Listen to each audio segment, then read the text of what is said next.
आणि यानंतर बातमी महाबळेश्वरमधनं आहे। महाबळेश्वरमध्ये पर्यटकांचे सध्या कमालीचे हाल होत आहेत, कारण एका शेतकऱ्याच्या हत्येचा तपास लागत नाही आणि यामुळे 110 गावांनी महाबळेश्वर बंदची हाक दिलेली आहे।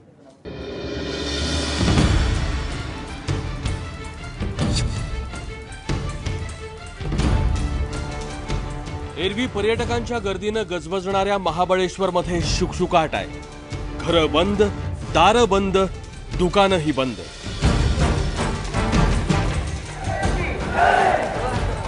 पण त्याच वेळी दुसरीकडे मोर्चेकरांची गर्दी मात्र बघायला मिळाली। महाबळेश्वरातल्या देवळी मुर्हा गावात 14 मार्चला धोंडीराम आखाडे या शेतकऱ्याची हत्या झाली।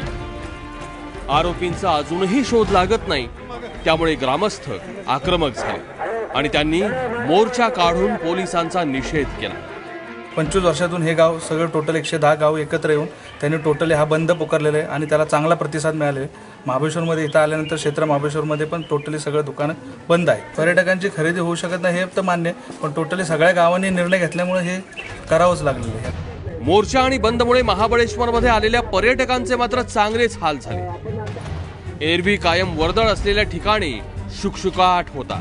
पण जे सध्या उभे आहोत तो वेण्णा लेकचा जो परिसर आपण पाहतो, या ठिकाणी कायमच गजबजलेले ठिकाण पाहायला मिळतं। बोटी पूर्णपणे जाग्यावरती उभ्या आहेत।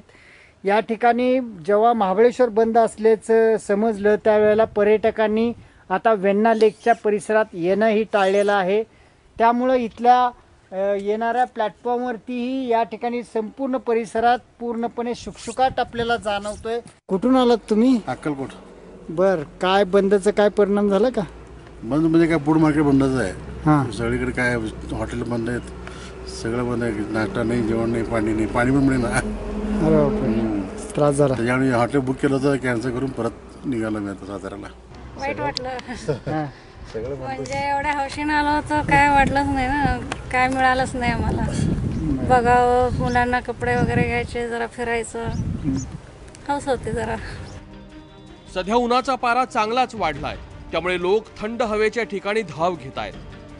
पण पोलिसांच्या अकार्यक्षमतेमुळे इथलं वातावरण तापत असेल तर ही चिंतेची गोष्ट आहे। राहुल तपासे, एबीपी माझा, महाबळेश्वर, सातारा।